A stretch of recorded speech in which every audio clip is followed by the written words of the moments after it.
हमारे कर्मों का सर्कल कैसे बनता है, कैसे एक कर्म से दूसरा कर्म जुड़ता जाता है और ये सर्कल किस तरीके से काम करता है। हमारा वर्तमान में जो भी हम कर्म करते हैं वो देखिए, एक तो चॉइस हमारे हाथ में होती है कि हम किसी भी कर्म को किस प्रकार से करते हैं। क्या हमारा नेगेटिव एटीट्यूड है या हमारा पॉजिटिव एटीट्यूड है कोई भी काम करने का। किसी से बहस हो जाती है, उस पर आपको किस तरीके से रिएक्शन देना है।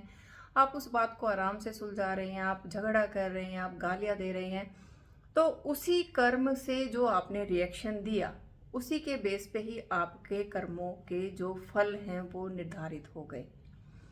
उसमें आपने अच्छा कर्म किया, आपका अच्छा कर्म का एक अकाउंट क्रिएट हो गया। बुरा कर्म किया तो एक बुरा कर्म का अकाउंट क्रिएट हो गया।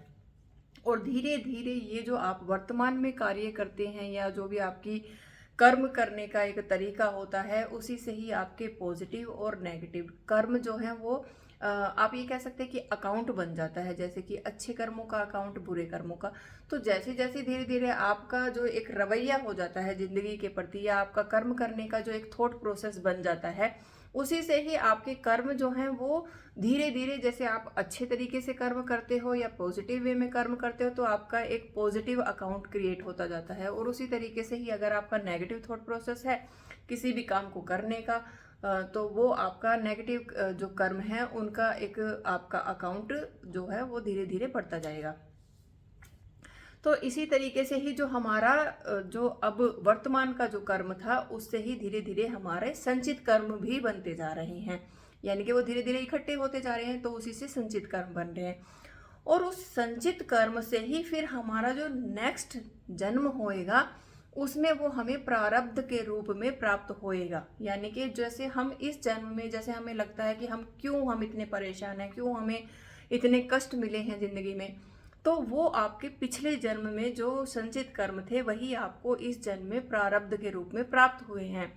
तो जब आप प्रेजेंट में कोई भी कर्म करते हैं, तो वर्तमान में कोई भी कर्म करते हैं, कोई भी काम करते हैं, तो वही कर्म ही आपका, एक तो इस समय पे आप पुराने कर्मों को भुगत रहे हैं, दूसरा इसी समय पे आपका जो भविष्य है उससे भी रिलेटेड आपका जो कर्म है वो दोनों इकट्ठे ही चल रहे हैं।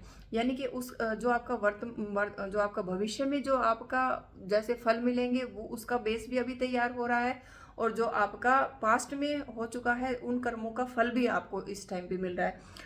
तो सबसे ज़्यादा इम्पोर्टेंट चीज़ जो है वो ये है कि आप इस जन्म में जो भी कर्म कर रहे हैं, अभी वर्तमान में जो फिलहाल जो आप कर्म कर रहे हैं, वो कर्म आप सोच समझ के करें। कोई भी आपके आगे कोई भी सिचुएशन आती है उसको अच्छे से, हो सके जितना शांतिपूर्वक ही उसको, पॉजिटिव वे में ही आप उसको कर्म को करने की कोशिश करें। तो उससे क्या है कि उससे एक तो आपका वर्तमान भी सही रहेगा और आपका जो आने वाला भविष्य है वो भी उससे इम्पैक्ट नेगेटिव वे में नहीं होगा। तो उससे आपके संचित कर्म जो धीरे धीरे होंगे वो भी आपके पॉजिटिव ही क्रिएट होंगे, और आपका जो उससे प्रारब्ध एक तैयार होएगा अगले जन्म के लिए, वो भी एक पॉजिटिव ही प्रारब्ध होएगा। तो आप अपने जो वर्तमान के कर्म हैं उन पर फोकस जरूर कीजिए। यही ही आपका वर्तमान, आपका संचित और आपका प्रारब्ध होता है। तो सबसे ज़्यादा जो इम्पोर्टेंट है वो हमारा वर्तमान का कर्म ही है। वो उस पर हमारा पूरा कंट्रोल भी होता है कि हम किस तरीके से किसी सिचुएशन पे रिएक्ट करना चाह रहे हैं या रिएक्ट करते हैं। तो वो देखो, कर्म, कोई भी सिचुएशन आपके सामने आई, आप उस पर रिएक्ट किस तरीके से करते हैं ये पूर्णतः आपके हाथ में होता है, क्योंकि सिचुएशन तो वही ही रहेगी, चाहे आप उसमें पॉजिटिव वे में रिएक्ट करें या आप नेगेटिव वे में रिएक्ट करें।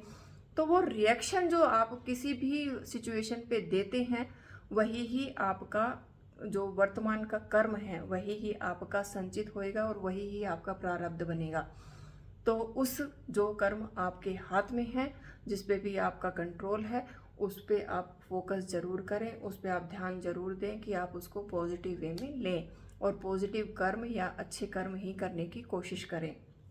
ये आपके लिए बहुत ज़्यादा ज़रूरी है अगर आप कर्म के बारे में या अपने कर्मों को सुधारना भी चाहते हैं तो, या आप चाहते हैं कि आपको अगले जन्म में अच्छा वो मिले, या आपका आने वाला जो समय है वो भी इससे इम्पैक्ट होएगा आपका। तो आप इस पे ज़रूर ध्यान दें। धन्यवाद।